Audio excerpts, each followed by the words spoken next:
Yeah, good afternoon, or yeah, let's say afternoon already, at least here in Linz, because right now we have four international guests here in our studio at the Stream Festival, the second day of the Stream Festival in Linz, Austria. And welcome everyone to the it's the third online talk of this totally streamed Stream Festival. The name of the upcoming talk is how we're feeling now, talk on post-digital movements and collectivity before, during, that's where we are probably right now, and after a global pandemic. We're sending live from the Ars Electronica Center in Linz, Austria. Yeah, and I just start with a quick introduction of us. This is Sebastian. Hello. Sebastian Balassa.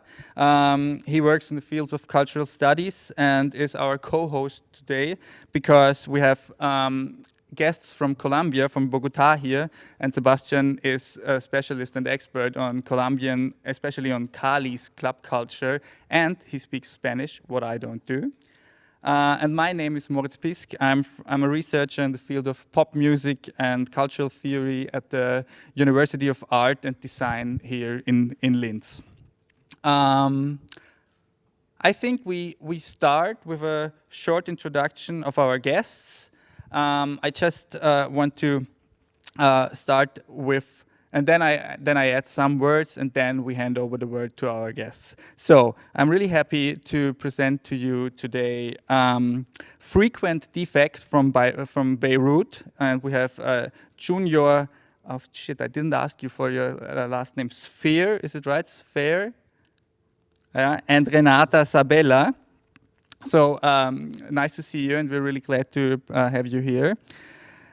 We have Daniela Seitz from Berlin representing Cream Cake. And I hand over to you. And we have Hani Vergoni and Lady Hunter representing House of Tupamaras from Bogota, Colombia. Hi, everyone. Sadly, Donya Shodi from Jelly Zone in Cairo can't be here live with us today because she had some technical problems. Maybe we can bring in some recording of her work with Jelly Zone later on into our archive, but for now we stick to our guests that we have live here from Berlin, Bogota, and Beirut. So we have like the three Bs now, three big Bs, three really important big Bs. I want to start with a short introduction on the whole idea of this how we're feeling now talk, because we have 1 year and 3-4 months of a global pandemic now going on. The Stream Festival would have taken place last year in May, then it got cancelled because of COVID. And this year we're doing a festival, but we're still sticking to an online festival, so the Stream Festival is totally streamed. And so for this whole year, the whole question of self-care and care for your friends and care for your social social environment was really important, especially in the beginning of the pandemic. Like everyone asked its friends, okay, what's going on? How are you feeling? And like care for each other was really important. But then I think it kind of shifted a bit, and right now the answer of the question how you're feeling most of the time comes like something like, yeah, I'm getting along, it's okay-ish. Next question, please, because the pandemic is going on for a really long time. And next to the pandemic, for like at least two of our guests today, there are also social and political issues that added next to the coronavirus pandemic. So this is the idea why we thought, okay, let's take all the bad things from being online every day on Zoom beside and focus on the good stuff. The good stuff is we can bring people together from all over the world, being here virtually, and talk about club culture and the ideas of what their collectives are doing. I just want to add for our viewers at home that there's the possibility to ask questions. There's a link in the YouTube description, and I think there will also be a QR code that you can scan where you can ask questions easily, and we can read them out to our guests here live in the studio. So for the first part, we will start talking with each of our guests. We will start with Frequent Defect from Beirut, then hand over to Daniela Seitz from from Cream Cake in Berlin, and finally go over to Bogota in Colombia and speak to House of Tupamaras. And afterwards, we have time for the questions. I think what links all three of you is a focus on different styles of electronic music, on more or less oppressed minorities, and on club culture and the idea of, or the utopia of something like a safer space in club culture. So let's start with Frequent Defect. Hi, Junior. Hi, Renata. It's really nice to have you. And I pour myself a glass of water before we continue. Thank you. Thanks for having us. Yeah, it's really nice to have you here. Maybe we start with a super easy and simple question. How are you feeling now? I mean, you did already allude to that a while ago. I mean, we're gonna say, yeah, it's fine, but hopefully, with everything that's been going on, we can see some sort of real change happening on pretty much all levels in here. So that's what I expected, to be honest. I mean, there's too many sides to the question to answer, and especially when like going through these past couple of years, it revealed many things, both on a positive note, and of course all the negativity that's been happening. But I think together we're able to at least be able to consider all these things that are happening.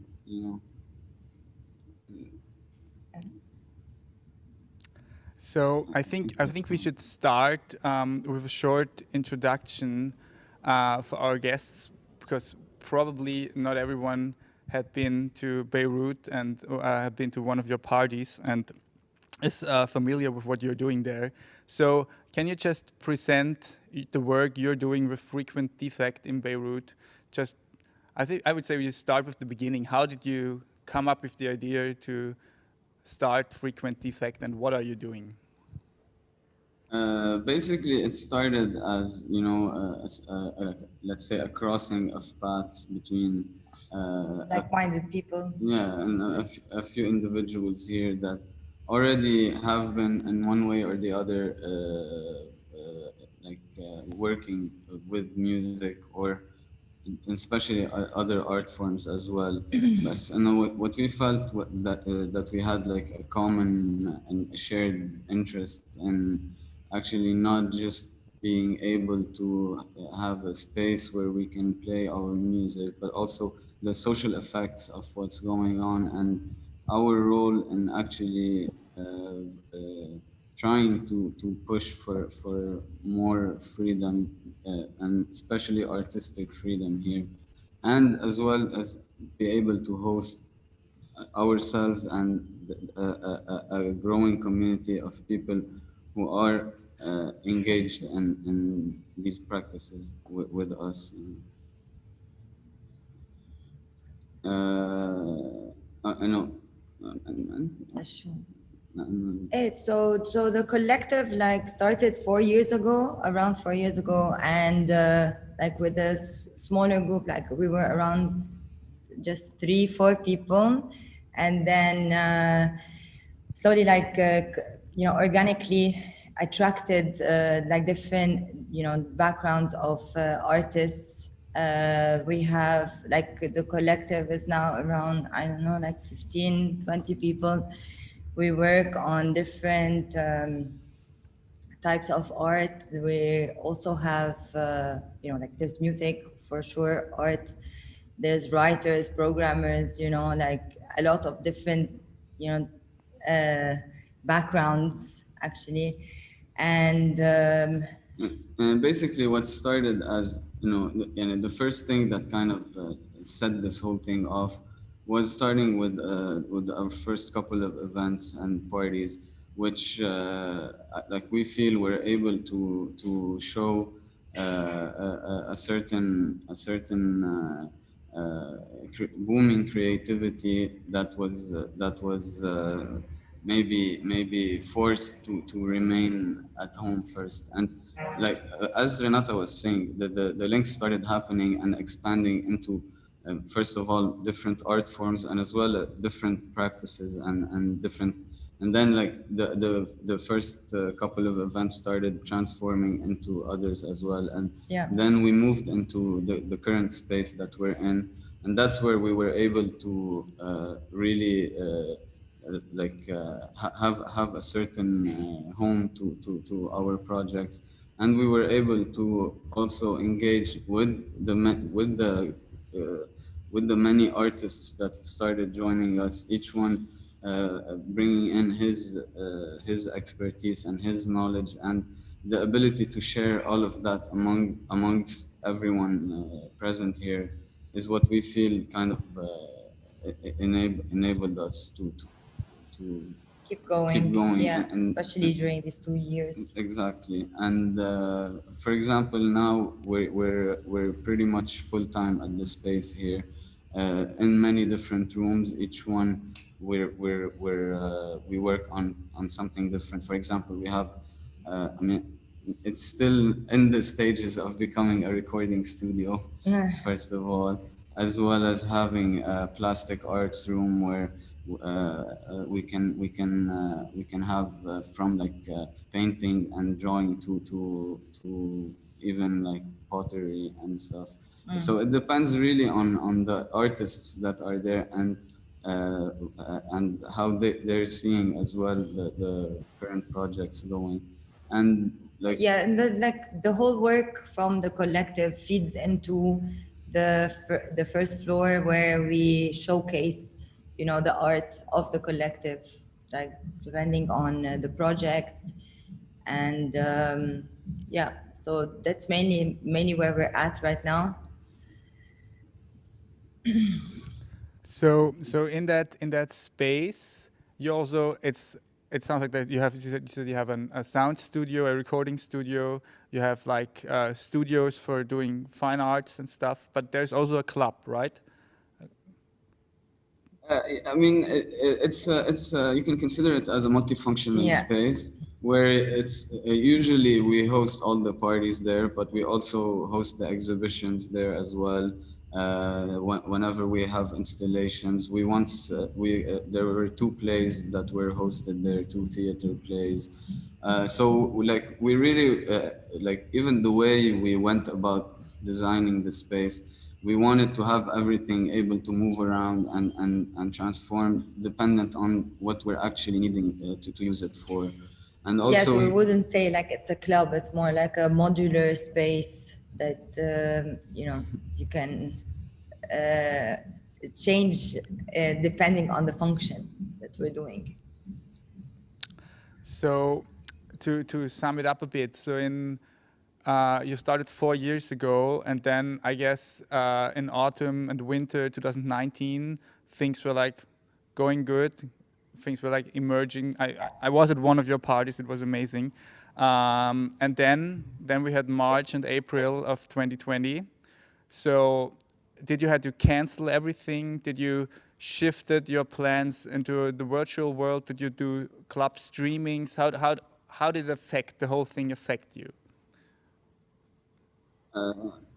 there was definitely a slow in the momentum, and I mean, the thing is here, especially in Lebanon, as well as I'm pretty sure in many other places, you're kind of constantly in this I mean, let's say paranoia or you know, you always have to be aware of things happening around you. So when the pandemic started, it wasn't like But even before the pandemic, exactly. we have Even before. the revolution. Like all of the trouble started, you know, since October 2019. It was not even 2020, and it just And slowed us down for sure. It like I mean, in different ways, you know, like the revolution.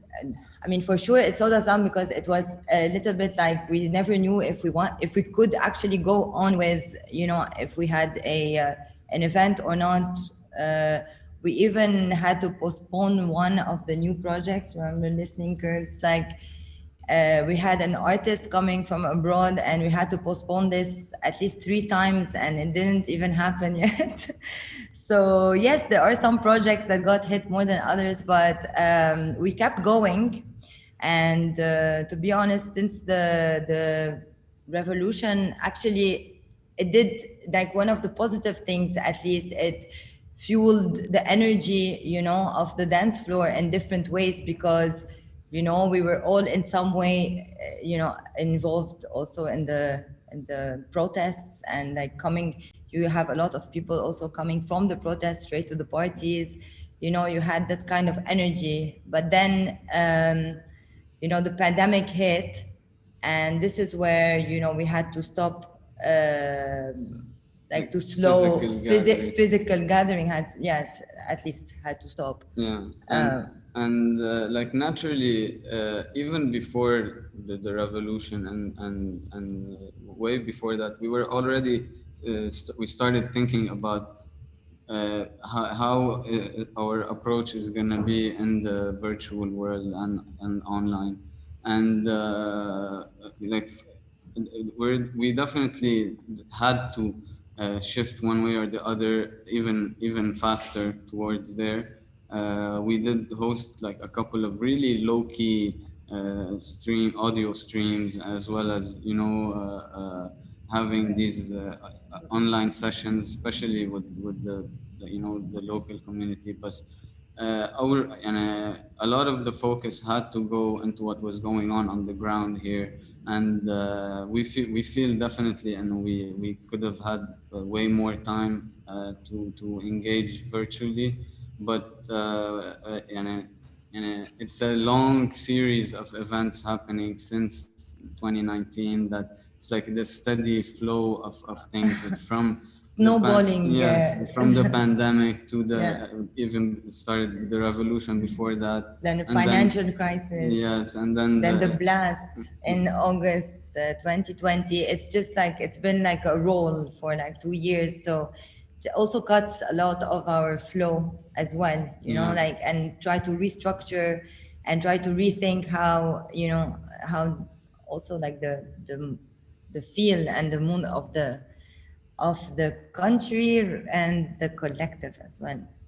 And like, especially after certain events happen, you would have a certain flow or momentum before that. And what's funny is that we were able to kind of get back the momentum after each of the setbacks, but you have to do it in a different way every time. You have to consider different things every time. People are in totally different headspaces at each of these periods, even though it's like one snowballing series of events, but each specific time has its own you know, feel, has its own worries, has its own focus. So yeah, that's been pretty much the past couple of years. And but of course, at the end of the day, you know, we're so what we're mostly glad about, and this is what kind of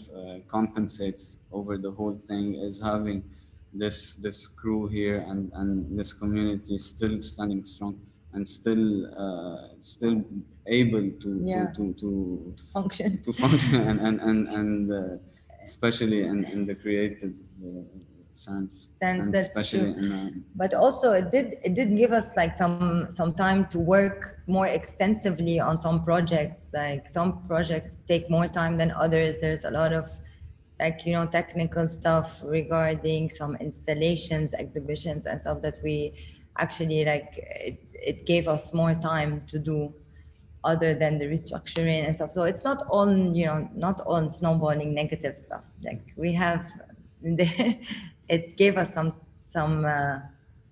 time to reflect on the whole thing too. That's amazing. That's amazing that you can see like that you have like this positive view on that. Like, I mean, it sounds like a really tough road the last 2 or 3 years for you with all those things going on. I would say we continue with some questions on what are your future plans in the next round. Let's call it like that, and go on to Daniela for now. So thank you, Frequent Defect, Junior and Renata, for the first introduction into your amazing work with Frequent Defect. And hi, Daniela. Daniela Seitz. Hi, from Cream Cake Berlin. So also to you the question, how are you feeling now? Yeah, I'm a bit high because I got vaccinated, so it maybe is a bit of like a post-club or some sort of new kind of high, I don't know. So yeah, that's how I'm feeling. I am usually also at the office with other parts of our team, but yeah, we have just one room, so we decided that they can work, and I'm going to do this talk or this panel. Yeah, other than that, we are all feeling a bit displaced, but we are all working definitely as much as before the pandemic. So kind of like this postponements, and then, you know, like people asking for digital formats, or asking your opinion, even pushed like this acceleration of cultural work. And then somehow, we first thought there will be like a more like of a break, you know, but kind of didn't happen. I mean, then you had to apply for fundings to sustain, you know, and there's another funding you need to get, and so somehow it was still very busy. And we don't have a space. We are nomadic, so we don't have that challenges to sustain a space, but so we needed to sustain ourselves. I think that's really one of the biggest issues for all of us. The feeling last year, we got the feeling of like, okay, we slow down for a bit, but it never stopped. The slowing down never stopped, and it's still going on. So I guess that's one of the most difficult parts for all of us. But let's come back to Cream Cake. And do you like to, or can you present the work of Cream Cake, and what's the idea behind Cream Cake for our viewers? Because I guess not everyone is totally aware of what you're doing. So I think you prepared a video, or do you want to share a screen, or should we continue talking? It's how you like it. We can continue talking. It's all on our website. It would, it would just give a visual insight, but also our Instagram account. You can watch it later, or it's totally fine. But I think it would be totally fine if you want to share your screen, because we can still talk. We can just scroll around if you want. That's perfectly fine. Wait, Bildschirm freigeben. And I have to go. Do you already see something? No. No, you see, right? I can navigate. Do you see what I'm doing? No. Not yet. Because not yet. I think they are still. We still have to. Yeah. No, you're a co-host now, and now you should. Now it should work. Right. Okay.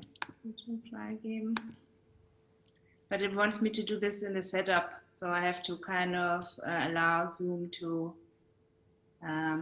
do Zoom. Maybe we don't do it. Okay.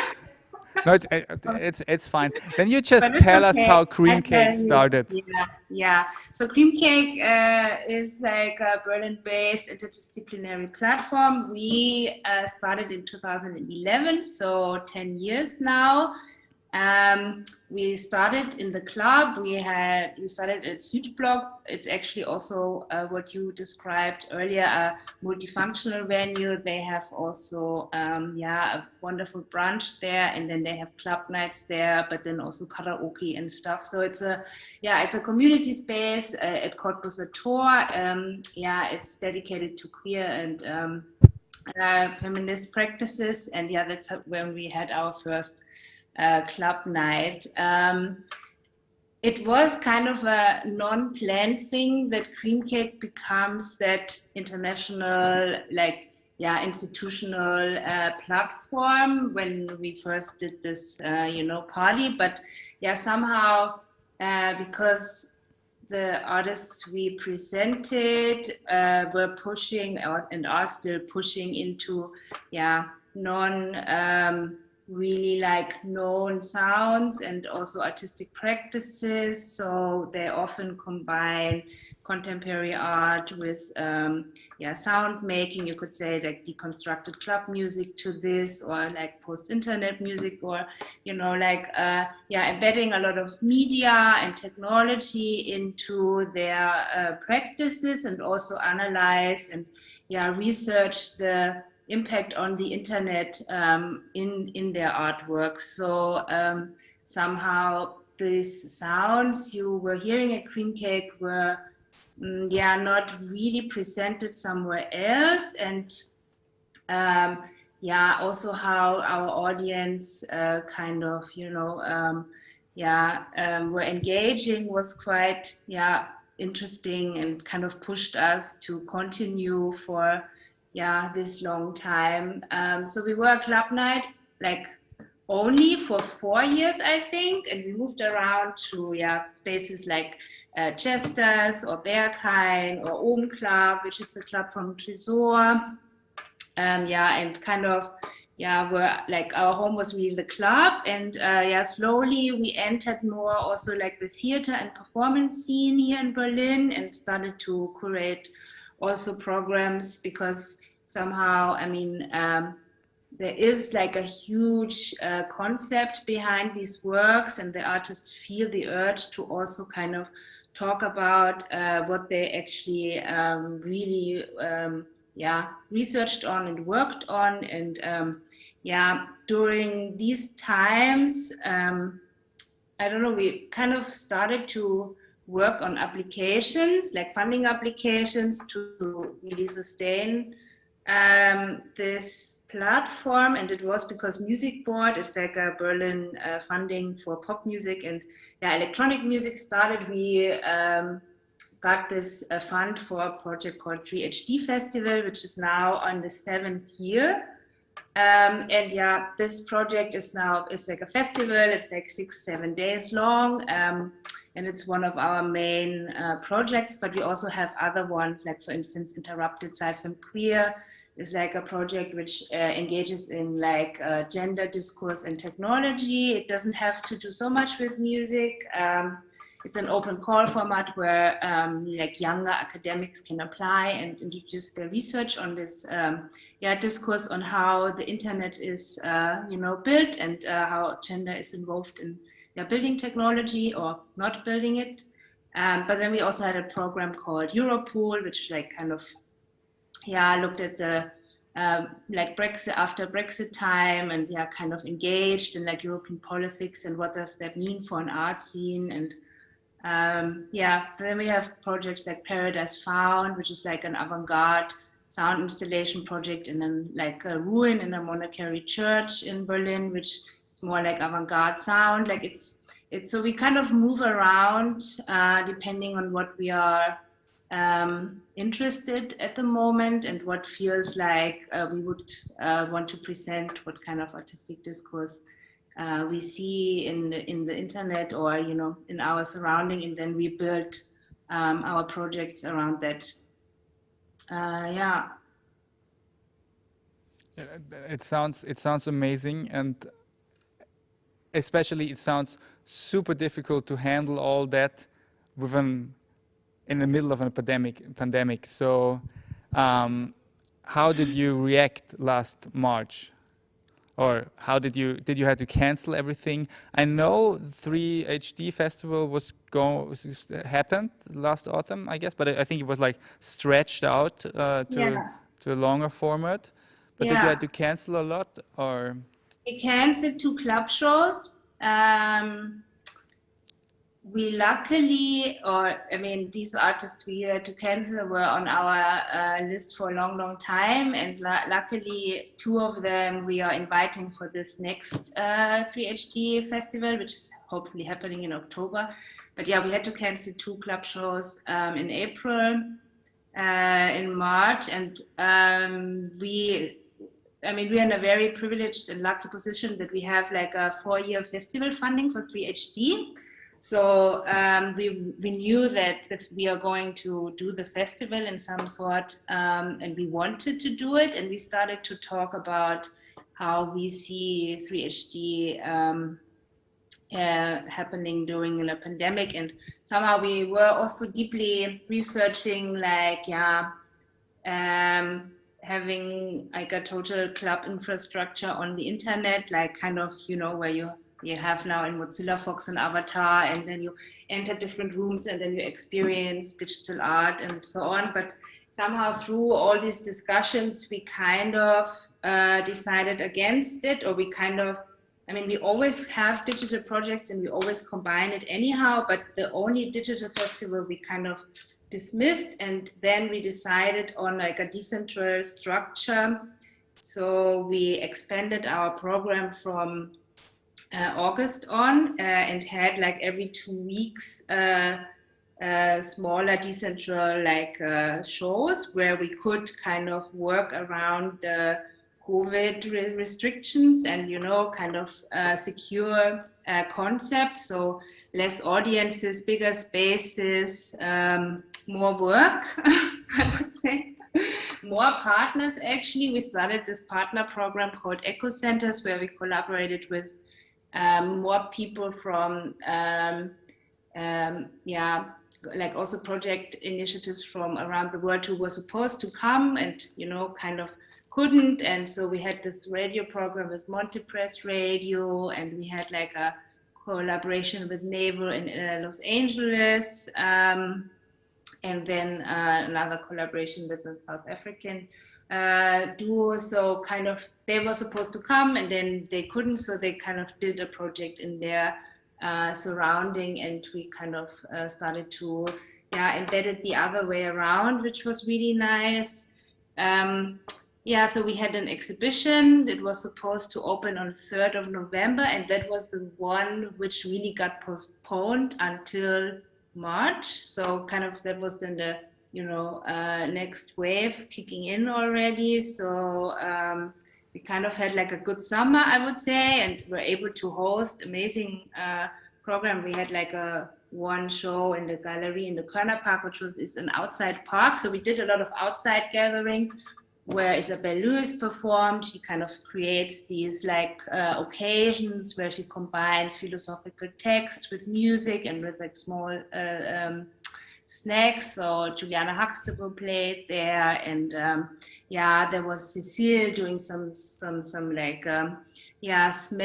So everyone was like kind of in a good surrounding, not partying, but somehow be together. And so then we had in November, we had 2 events which were supposed to be at Hau Hebel am Ufer. It's like an international theater hub here. And those ones couldn't happen, and we decided to do it digitally only. It was with this media collective Kaken and with Rory Pilgrim and 2 more artists. And that was like just digital.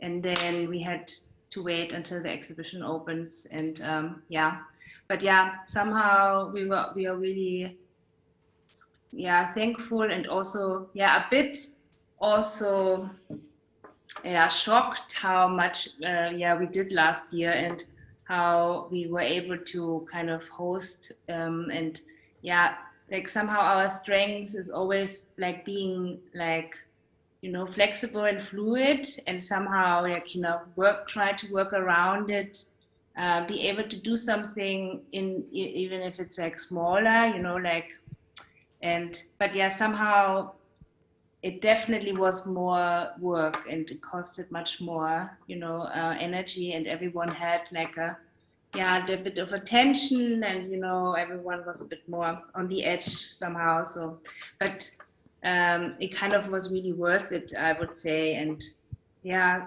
this last festival year edition was just closed now because we closed the exhibition because it was running for 3 months. And yeah, basically this whole festival was now 1 year. Yeah, which was nice. And it was called Unhumanity. So it kind of from the curatorial point of view, it was also fitting this like coronavirus, other life forms are like, you know, coming on you, and finding solutions and alternative ways. So Unhumanity kind of the whole festival like looked at these alternative life forms and try to find shifting perspectives on like non-human and imagining like new interspecies collaboration. So it was kind of weird with this virus, this whole topic also. Yeah, that's true. The virus really combines some kind of the hot topics of the humanities right now, like what's going on in humanities research, interspecies, interconnectedness between species. One more question to the exhibition you did. So you did it in an exhibition space. It was not online. It was really, people could see it in a space. Connected to that, one question. I think one thing that really happened last year is like people started claiming the online and virtual space back for a bit. I think lots of clubs and also smaller initiatives started, as you already said, formats where you can walk with a little avatar through an online exhibition or online clubbing. But on the other hand, do you think it's getting easier to claim like the real space outside the virtual world? So, because especially in Berlin, it's definitely it's difficult to find spaces for clubbing, for exhibitions, I guess. So do you think this is something that's getting easier now because people are still stuck in the virtual a bit? Or is it more difficult because there are like way more restrictions corona-wise that will stick after the pandemic? I mean, there is now from the German government, I don't know if you saw this, but the German government announced that clubs are now officially cultural institutions. So since May 2021, like gentrification and all sorts of like, you know, club dying is a bit like, if it's based on like, you know, housing and stuff, it's a bit more complicated now. So because they are under a specific umbrella. But I mean, these spaces were already like, because Berlin is becoming so, you know, gentrified, and there's like so little housing these days, and it's like this massive like, you know, rent explosions and stuff. Like these places were already like in danger, and now they hope with this, you know, it's kind of a unique, I mean, somehow I find it's like if I think about the world, that now there is this, you know, like Berlin, like Germans club are now cultural institutions, like on the same radar as a museum or a theater or opera house, or, you know, like there's not this divide between higher culture and, you know, like lower culture, what they say, they kind of, present it in that way. So that somehow happened. And then there also is a funding program for clubs, to kind of, you know, sustain and support this crazy times. But yeah, I mean, the online space, you mean that the parties or kind of new initiatives can just take the online space because the other one is too is not available anymore, or how did you exactly mean this No, question? my thought was just that so many people really try to build, like being like in a world building process online, and I thought maybe some initiatives will stick to that, because also COVID is like, in some places it's like getting really better now, and other places, if you look at it globalized, it will take longer. Especially in the global south, it will take definitely longer. So I thought maybe we could think about COVID as a positive idea of reclaiming the actual spaces. Yeah, I mean, I really enjoy Club Quarantine. I don't know if you were on a Club Quarantine party on Zoom. It was like one of these initiatives which worked out for me. So it was like DJ sets, kind of very like glamoury, glossy, queer, and you were just dancing in your room alone with other people on Zoom, and everyone was like, DJing on Tractor, or some Twitch sessions from them. I also really enjoyed because they were kind of fun and kind of presented a bit of a different mode. So you were dancing in your house, but were on the computer somehow. That initiative worked.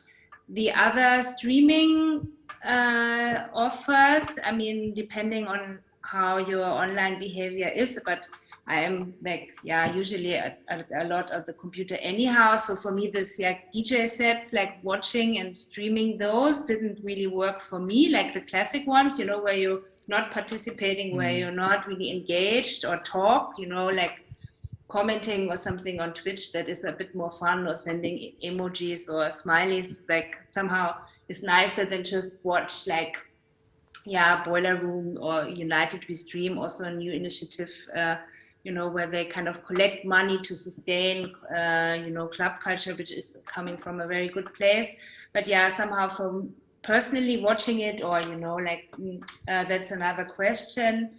I think it's important to make a statement or stay visible and somehow, you know, present alternatives and fight for them. So here in Berlin, there's Club Commission, for instance, who did like a great job, and kind of they had this day of club culture also, which was an initiative for collective. So we won this prize of 10,000 euros, and we were able to host a show. A smaller show could be also online, but we did like one next to the festival.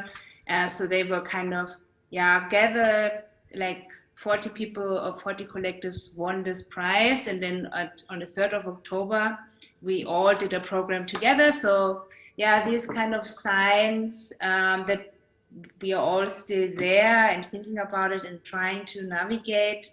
I mean, there's also other examples. For instance, Berghain turned into an art exhibition space, so they totally on a different, you know, they just kind of did that. Or Robert Johnson, for instance, they said, no, we are not going to do anything else. We are sticking to being closed, and we are doing merch and other campaigns to sustain ourselves. So I mean, CTM, Unsound, they were all online, Rewire, and so on. I mean, I kind of enjoyed the talk format, and I skipped through and watched more, but then the attention span and the behavior online is just a very different one. So I think it's a good alternative, and it's nice to experiment with new technologies and finding new ways of making art online and for online, and it also needs to kind of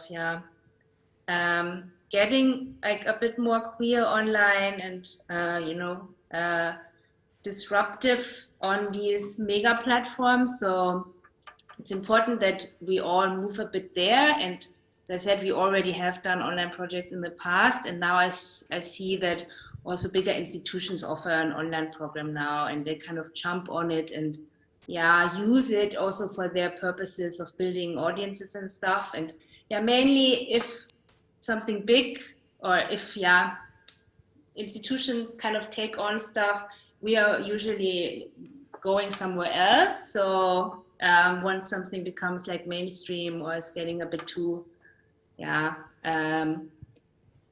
somehow interesting for a specific crowd, and mainstream crowd. We always like find our niche again and see where there's other stuff which has been hidden, or what other ideas emerge. So I think I interrupted this this moment a bit, if that's okay for you.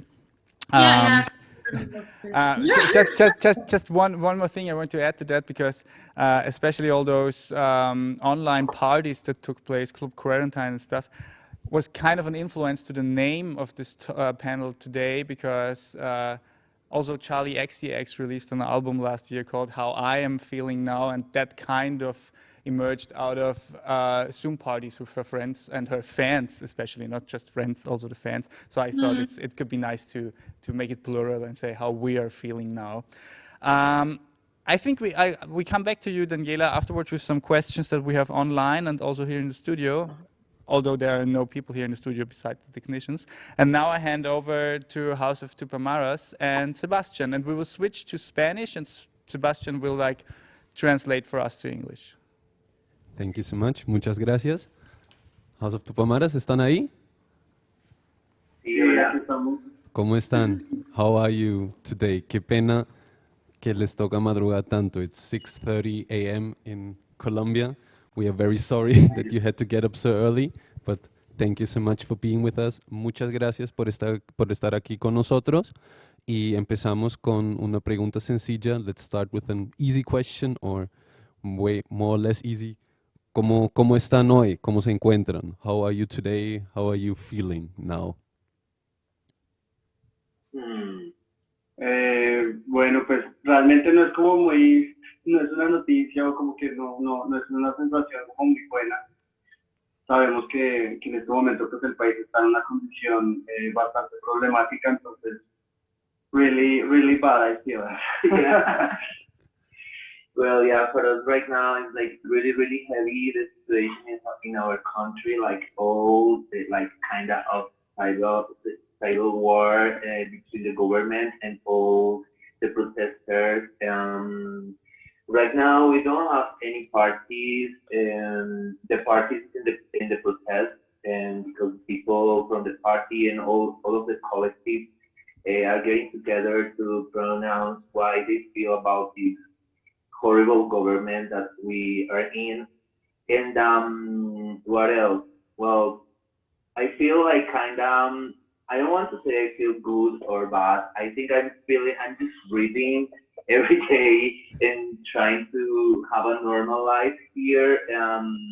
But yeah, it is really heavy right now for all the economic of the country, and also the night, and the clubs are closed. There's no way to have a drink, or what else? Just to going to listen to music. Now the parties are like underground parties, like the people are making their own parties or getting reunited, but also I think it's like more than house parties or really close friends in parties. What else can I say?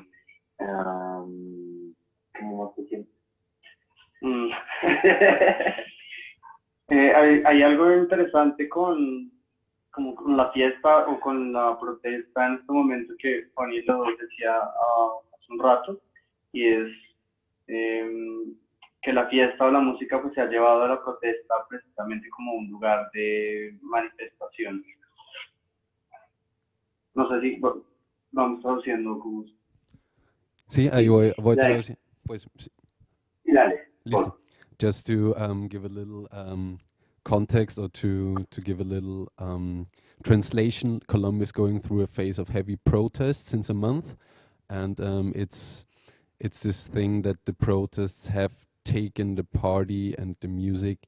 They're giving them as a new space, sort of, but they just feel they're not trying to feel good or bad at the moment. It's they're breathing every day, and they're looking for new places in the protests. Sian.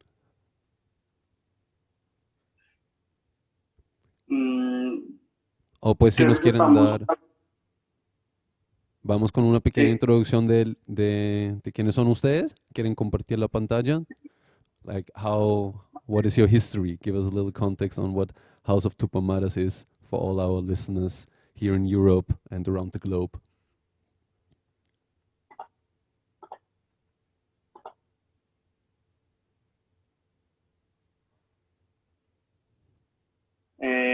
Si quieres empieza tú, Armando. Okay, so well, we're gonna show you in this screen our website, and we want to talk about here's our party. The name is Mariconeo Night Diva, which is like kind of Mariconeo means like pagoteo. It's like a night full of fagots and feminine with bitches and also like monsters. And we started with our party around 2017, which also we started with our collective. So I think we've been working for last 4 years together, and we have done 8 parties. I think the last party we made was last year, and it was like an online party. Yeah, it was an online party, and in our party we try to connect with these like peripheral sounds, like sounds not the usual sounds that we listen in the normal club, or not only techno music or electronic music. We are more involved about like Latin sounds and mixing with voguing music, vogue beat, and Latin club music, and our party is kind of a secure space, a safe space for all the queer community, all the transgender community, which is so important for us to give them a space for dancing and for dressing up as they want. And also the idea of our parties is make a party in different spots of the city, not the usual spots, which could be like in a nice place in the city, a nice neighborhood, or in a beautiful club. We always try to find like an alternative place to have our parties. Well, en español. Pues cuando nace Tupamaras, la idea principal, o más que todo la pregunta que nace, es qué tipo de fiesta podría aparecer en Bogotá que no fuese esa fiesta convencional del club, de techno o del reggaetón en sí, y se pudiese como encontrar otro tipo de sonidos, sobre todo con la intención de hablar del mariconeo, o de mariquear, o ser queer en Bogotá. Y cuando aparecen pues estas primeras fiestas, es más precisamente como una experimentación a poder encontrar otro tipo de espacio en el que se incluya una diversidad de cuerpos y sobre todo de pensamientos. Muchas gracias. Voy a traducir un momentico eso. What Lady Hunter just described here is what they are trying to look for in a party, is to sort of look for new spaces where music, far away from categories, it's not only techno, it's not only reggaeton, it's not only electronic music, where you can combine this with a sort of empowerment of new safe spaces in different spaces of the city, in different spaces of the town, where you can go to the way you want to look, where you can find a safe space. Solo para agregar ahí, just to add here, I remember I once went to a party of yours in Bogota in 2018 when I was living there, and I remember that it was in a huge fabric in the Avenida Caracas. Yo recuerdo una fiesta que hicieron en el 2019 que era como sobre la Avenida Caracas y que les tocó cambiar de lugar en la misma noche, que les tocó cambiar la fiesta 303 en la 85, ¿se acuerdan? yeah. Sí. Sí, ¿Cómo si nos pueden hablar un poco de eso, qué son las condiciones para realizar esos espacios seguros o qué es lo que pretenden hacer con esos espacios seguros y qué son las complicaciones en una ciudad tan compleja y tan grande como Bogotá. What are the circumstances to realize these kind of parties in the city that is such a difficult city as Bogotá? Creo que nosotros intentamos más encontrar, son espacios de inclusión, más que intentar hablar sobre espacios seguros, porque consideramos que de alguna manera los espacios seguros son como una construcción que tiene mucho que ver como con el individuo y las personas que asisten, y eso implica también en cómo es como su postura ante la fiesta. Entonces siento que los espacios que nosotros buscamos abrir son de estos espacios de inclusión en el que pues muchas personas se permiten ingresar, pero pues con la intención de que haya un pensamiento de mucha tolerancia y sobre todo pues de una mente abierta en el que va a encontrar pues una diversidad de pensamiento y sobre todo también de sonidos que principalmente pues vienen con la música y con la fiesta. Entonces, I'm just going to sum it up for a bit, just a little bit. It's what they're not only trying to look for safe spaces, but mainly for spaces of inclusion that include many different things about what it is to be queer in Bogota and in Colombia. Just to sum it up quickly. The last question in this kind of question set that we have prepared. Oh yes, there you go. Show video.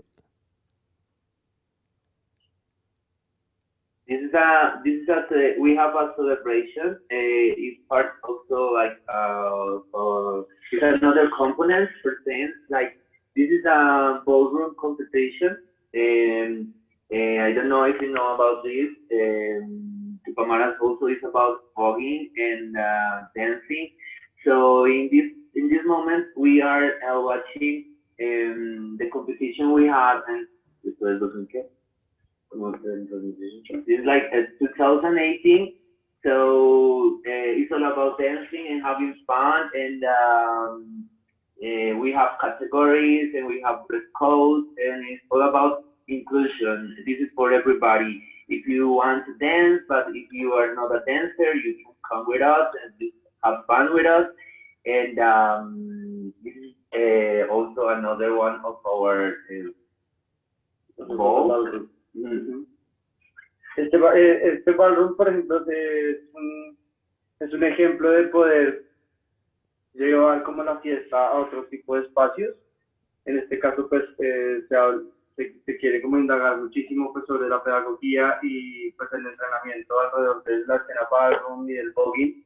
Entonces, este tipo de eventos pues se enmarcan en otro tipo de actividades que no solamente se tiene que cerrar con una fiesta, sino pues que hay unos talleres en el que se llevan unos tutores o a unos entrenadores para que nos enseñen y pues les enseñen también a la comunidad pues voguing. Al mismo tiempo también se hacen conferencias alrededor de preguntas, alrededor de la escena ballroom, pero también pues siendo como muy consecuentes con el contexto local. Entonces se llevan también conferencistas, artistas, se ponen también pues a discusión pues ciertas problemáticas también como el trabajo sexual, todo el problema policial que hay alrededor de las chicas trans en Bogotá y al mismo tiempo pues también todo el abuso y violencia que se vive en Bogotá en relación con los cuerpos disidentes. Y ese, digamos, de alguna manera es un dispositivo pues político para poder llevar la fiesta y para llevar como todas estas discusiones hacia la fiesta. Thank you so much. Muchas gracias. Just to sum it up a bit, they're actually trying more than just doing parties. They're trying to create rooms where they can have discussions, where they can have talks, and everything evolves around the ballroom culture. and they're also in normal times every Thursday they do voguing Thursdays. So they try to use this as a sort of political tool, evolving around a certain type of culture, so they can include everyone that wants to be part of this. And we can see this in the pictures. It's really open-minded and trying to get everything together. We have a question from our YouTube audience, and I think it would perfectly fit, so I interrupt you for a second if that's okay. I hope it's okay for the House of Tupamaros if we just let the video run for a bit, and I read out the question because I think it's like addressed to all three of you, but we could start with the House of Tupamaros because the question is, how do you get in touch with younger persons who are not yet in the queer scene? Would you describe your club nights as free for all, or is it a bit elitist, only artists, researchers and academics are coming? Lo traduzco un momentico. ¿Cómo logran que sus espacios sean accesibles para jóvenes queers, por ejemplo, en la ciudad de Bogotá o en otros lados, y que no solamente sea un espacio, o sea, así entre comillas, elitista para académicos, para personas que ya están enterados, que ya están al tanto del tema? ¿Cómo lo están logrando ustedes? Bueno, creo que algo muy interesante que sucede con Tupamaras es que precisamente no es un espacio que se cierre o se limite a un solo sector de personas, precisamente por la posibilidad que ha tenido el colectivo de estar en distintos espacios, entre esos pues como las clases abiertas que son gratuitas, las clases que se hacen al aire libre, pues las fiestas que de alguna manera se incluyen dentro de los clubs, que de alguna forma no es necesario que la gente conozca en todo el tema de voguing o el ballroom, pero entonces hay como un espacio para la música y para el baile, y pues el baile es como democrático, ¿no? Entonces todos tienen pues acceso a él. Y también hay otros espacios pues que si bien están dentro de la galería o dentro del museo, pues la idea es que precisamente se expanda ese pensamiento a muchas personas y a muchos lugares, sobre todo. Creo que es como una de las gestiones más sólidas que tiene el colectivo, y es esa necesidad de estar involucrándose en distintos espacios de la ciudad. So they are saying that what they are doing regarding this question, they are going around a lot in the city. They go to many different places, and it's not only about being fully into a ballroom culture. They also have a dance floor. They also have a chill area. It's an open space, so you don't have to know everything about it. You can just come and explore. So they are trying to what Lady Hunter just said, because dance is it's democratic. Everyone can participate. So they are trying to bring it to many different places. They have also done interventions in museums, in galleries. So they're doing it from both sides. So it's really opened in the sense that you don't have to know everything in order to participate. También como respondiendo a esta pregunta un poco, es como, digamos, la fiesta de nosotras es una fiesta que tampoco tiene un costo muy elevado para la gente para poder entrar. Es o sea, el costo de entrar, la verdad, es muy, muy barato. Y también intentamos como que, digamos, cosas como el trago también estén al alcance de la gente, pues que no es adinerada, o que intentamos que la fiesta sea para todos, la verdad. They're also trying the entrance. The entrance isn't, they never charge a lot. They're trying to make it really accessible for everyone, especially if you don't have the economic means, which in Colombia can also be a problem of classism actually in the club culture or elitism. So they're trying to sell cheap drinks, organize it themselves, and really make it accessible for everyone, especially economically. So there are no barriers in order to access, apart from so that the economic issue is not so present. Yeah.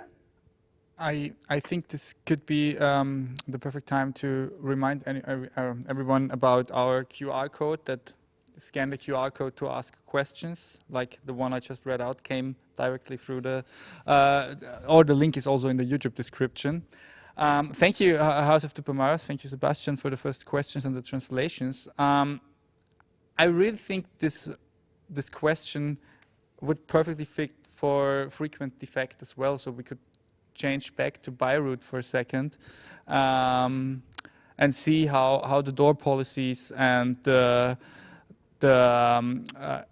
let's call it advertisement of your shows and your events works. How do you get in touch with young people, with queer people?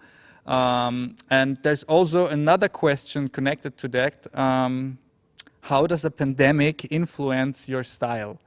So I would say we come back to House of Tupamaras afterwards and go back to Renata and Junior. Yes.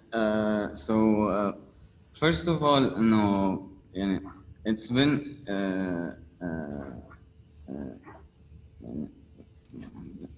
What? see, it's mute. No, it's not. Oh, so it's okay. And so yeah, so to figure out, like we have different projects, you know, different kinds of music as well, different kinds of. The thing is that the people who want to come to the space, you know, is actually like they're going to see different kinds of whoever we have attracted along the way with different projects, you know, because they all filter, they all have in the end, like, you know, like some sort of link, but at the same time, you know, like because of the safe space, you know, but yeah, like to get in, it's just like if they have the interest, it depends where their interests are laid on, you know, kind of sets in. And yeah, so you want to? Yeah, I mean, like you want to say like the policy has been since day one that we have a very like limited approach to either marketing or you know, and we've been going mainly by word of mouth since the beginning, and it's also like I mean, I'm pretty sure, as is the case with everyone, that it's not that. This collective was born out of the ether, you know, and we have to kind of also take into account the certain let's say lineage or I'm not sure of the right term that was traced even before by the people here and the artists here, as well as the previous collectives and other events that were happening at the time. And when we started, it was actually at another club in Jemaize, which is called Yukunkun. And that was also one of the places where this sort of spirit of hosting different things and the spirit of, you know, as was the case with us as well, you know. Giving, you know, opportunities to smaller collectives or like to ideas or like, you know, to believe in more like, you know, some pushing yeah, some, you know. Yes, and also like as is the case in Lebanon, it's a sort of small scene, you can consider it.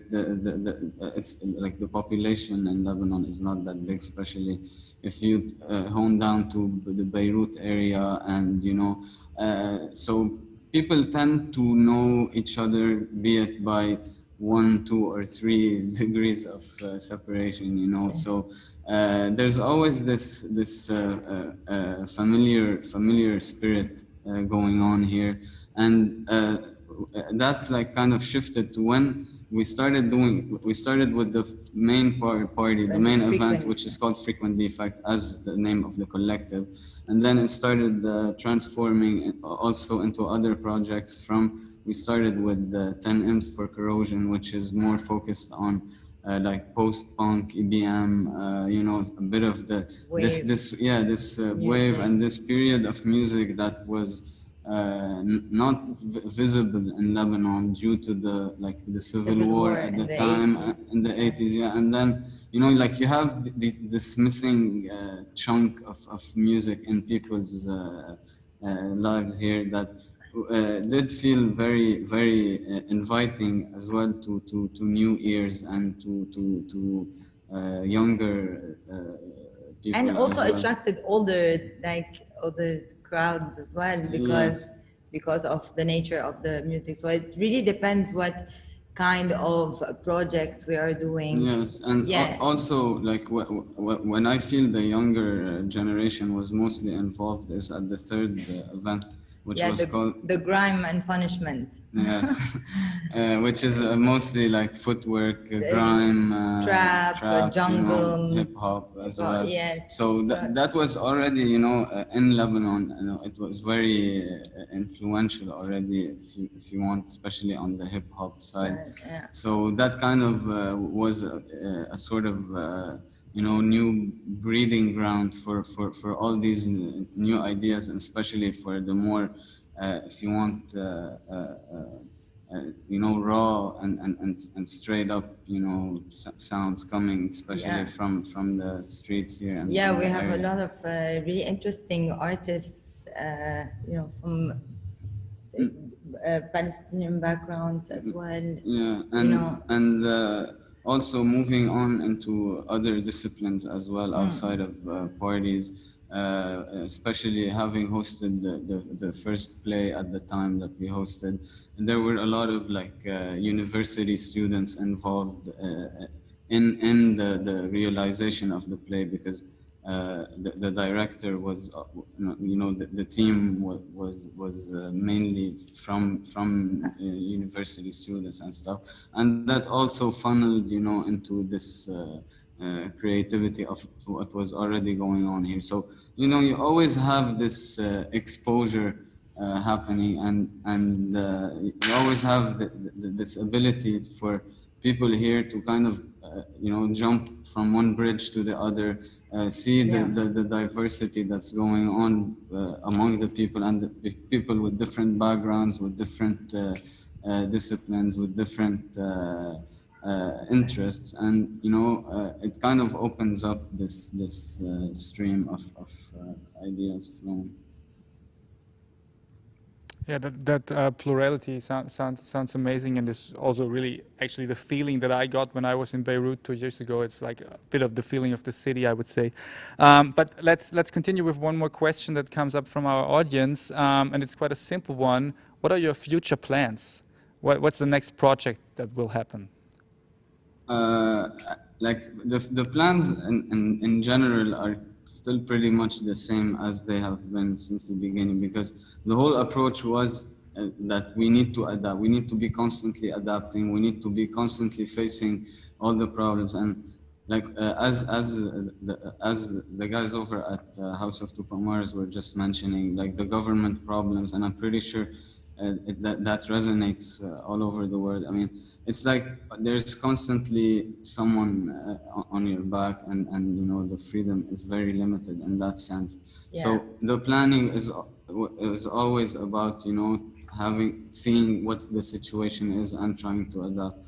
And in terms of projects now, if you remember, Renata was mentioning a while ago that we had to cancel the Listening Curves event 3 times. And we're actually gonna do it. Yes, and we're working on a sound installation as well. That's gonna be premiered at this event, and it's also a new move into more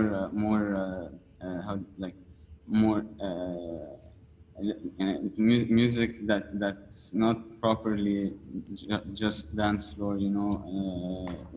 Also bringing in a lot of acoustic elements as well, and a bit more on the ambient side as well. So we're also planning to launch our website soon, and along with a couple of virtual related ventures.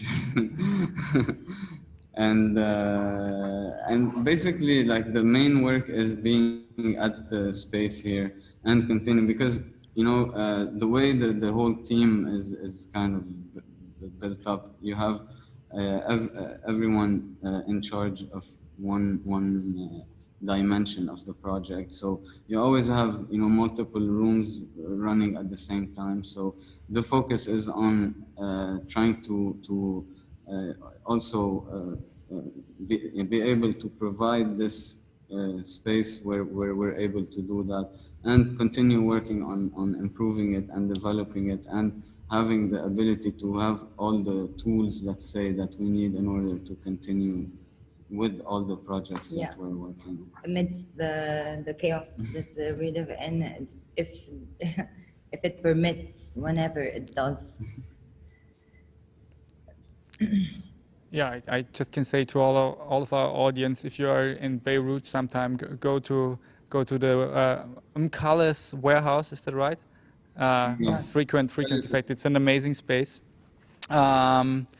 I think we make one last change over to Daniela, to Berlin, because actually all of the questions that came up also fit to you. So I would sum it up a bit, because there's one really long question, Daniela, where I would just take out one part. And I think it's a really good question. It's a question concerning Berlin accepting clubs as cultural institutions, but the question is, who decides what is a club and what's not a club? So I think this is a really good question. And yeah, I think we could stick to that for a second and then go back to the other questions that also came up during your presentation, I think. Yeah, so I don't know how the application process or what kind of process this is going to be, but when the club can provide a cultural program, they call it, they are legitimate to this new definition. So it's definitely broad. I think before they kind of made a distinction of if it's curated, you know, or if there is like a kind of a concept behind it or not. And now this is a bit more open. But yeah, I didn't really go through all like the details of it. But yeah, like the main sign, what comes from this is that, yeah, if someone wants to kind of kick out a club at a space, there is a different way, you know, they cannot just kick out a theater from the neighborhood. So, but you would do it with a club because, you know, it has a different standard somehow. So yeah, but yeah, you can just like maybe Google it and read it on your own. I mean, I kind of was not really going through the whole detail, but it is about the program, what kind of program you provide. Yeah, but let me come back to your work with Cream Cake once more, and also coming back to the other question we already asked to House of Supermaras.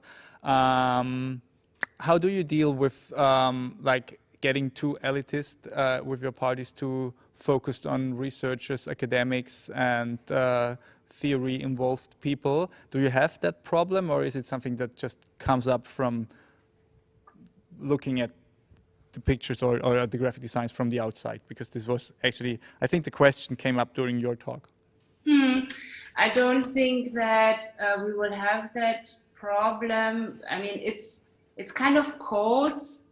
Obviously, I mean, it's an artistic community, I would say. It's a queer feminist artistic community. And it's like if you're able to read the codes, I think you feel welcome and connected. It's a bit what Renata also said, you know, when you know the artists, when you're kind of aware of that movement, of that, symbols, of that fashion, of that, you know, way of communicating, you kind of become detached, and then you try it out, and then you can kind of make your experiences and see and if you fit in or not, or if you like the sound or not, and if you have a great time or not. And I must say, if the club nights are not there, obviously it sounds or it becomes a bit more different, you know, because we are using spaces at the moment which are bright, light, clean spaces, but just because the clubs are not there, so we kind of moved more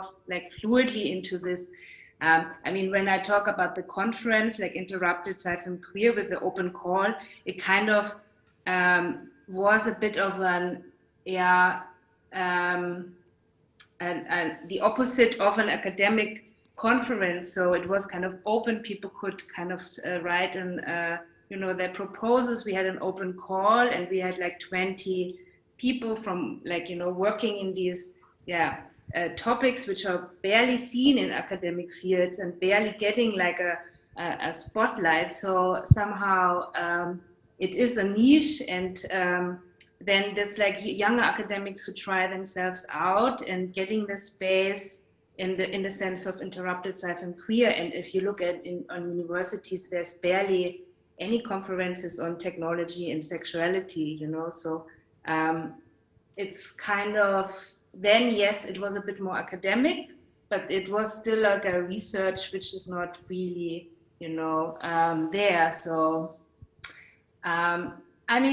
it's kind of we have this, when the clubs are closed, obviously you miss like the darker, safer spaces, and the more we are using more official places which are now open, of course it will look like this. So it's interesting because you can now have exhibitions. You can also have sound installations in a exhibition space when it's defined as exhibition space. But then, for instance, we work with Wasserspeicher. It's a water tank. It's defined as an event venue, and this is not allowed to be open because somehow it is not an exhibition space, even though if we would do an exhibition there. So it's quite interesting how to navigate around these regulations and be able to make a program somehow. So that's our main goal. And if that means we now have to occupy a bit more wide cubes or kind of do program there, it's for us like more interesting than doing not anything. But we also use like outside spaces, so that's also less coded. But when you have like institutional shows, and if you only have those, of course it will become a bit more dried up and less fun, because you don't have the night and the safety of the club and the atmosphere and the bodies and so on. So of course it will kind of feel like something is missing.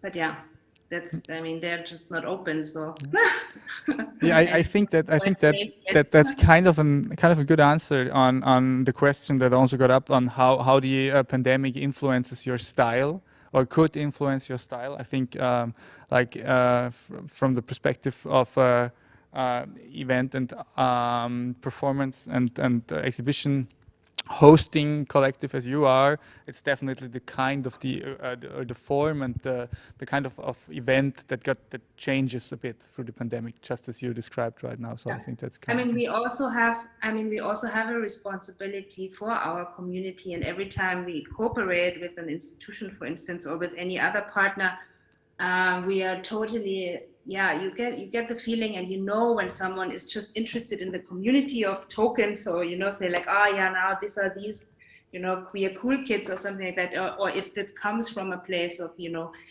sustaining and being interested in the work and kind of offering a platform for these communities. So I think with this moving around and being like so flexible, that comes also with the responsibility of knowing and testing and talking of what the intentions, and if it fits or not. So I think it's a good point to be aware of. But everyone in these communities knows when it feels that you are being presented by or used by something, like it's somehow you feel it, like it's like definitely we are if it's in a specific mechanism or structural space, you know where to be aware of somehow. Before we hand over to House of Tupamaras for the last time, one last question, and I would ask you for a short answer. What's next? What are your plans? What the next projects? What is coming up? So still to Daniela, I would say this last question. For us, yeah, we have this festival called Power Play this year. It's from the 3rd of October to the 7th of October, and the exhibition runs 3 weeks. So if you can come or travel, also please come. So yeah, the festival looks into BDSM and kind of power-related sex practices to see where you can relieve pain or where you can relieve power, and some sort of like how an artistic community is using pain and BDSM practices in order to make work, and that's happening in October, and I'm very excited about this. Sounds amazing. Thank you. Thank you so much. Retomamos una última vez con House of Tupamaras. La pregunta que nos hicieron es cómo cambió la pandemia su estilo en cuanto colectivo y en cómo salen colectivamente a sus espacios. How has the pandemic affected your style in a way, from having to change from, for example, you say you often go out at night, you mainly go out at night. Como yo he estado viendo en varias entrevistas con ustedes que mencionaron que ustedes nacen de la fiesta y para la fiesta en la noche. Y cómo cambió eso ahora que la noche está bastante restringida, y que como pusieron en su Instagram, how you put it in your Instagram, that the devils now come out at the plain light of the day. Las diablas salimos a plena luz del día. ¿Qué nos pueden contar acerca de eso? Well, for us, it's very complicated right now. Work in the night for other reasons. The reasons more important is the police. It's a nightmare night right now. It's very difficult try to work on the street, but it's necessary stay on the street. And the protest is the only way to work right now. But it's very interesting too. The social media for us is very important too, because we can make a connection with the other countries, with the other people, with the young people, with the other other collectives and crews. But I think the most important for us is the presence with the other body, with the other person, to make a reunion. It is the more connecting for us, because we try to learn with the other person. How do you move? What do you thinking about the music? We think for the pandemic, we start to rethink the things, how it wants to work right now. It's very difficult right now to think to the future, what's going to happen with the collective of the project, because but for us it's more important is stay present to the protest for try to find the change for the country. Yeah. Muchas gracias. I think it's really amazing to see also on your Instagram page how it really shifted, how club culture and the music culture you represent really got out on the street into the demonstrations right now. It really looks amazing. I think it's a perfect example on how politics and active democracy and club culture and music can influence each other, and how necessary and it is. So it's really amazing work you're doing there. I'm taking one look to our technicians. We're out of time, right? Okay. So I heard we have like 1 minute left. I would say thank you very much to all of you. Thank you very much for your time, for your insights into your work. Thank you very much, House of Tupamaras, for getting up that early. Thanks, Daniela, for sticking to our panel and being freshly vaccinated. And thank you, Junior and Renata, for giving us the most amazing view on Beirut you can probably have. So I'm still in love with the view out of your window. So have a nice day. Thank you for talking to us. Thank you for being part of Stream Festival. If you're ever coming to Linz in Austria, I can invite you to a real Stream Festival next year again. There will be the club only festival, as I heard. So maybe interesting for all of you. And also the Ars Electronica Center is something that could be really interesting for you, for all of you guys. So thank you. And to all of our viewers on YouTube and online, enjoy the rest of the festival. And thanks for watching. Muchas gracias. Ciao. Thank you. Ciao. Bye. Ciao.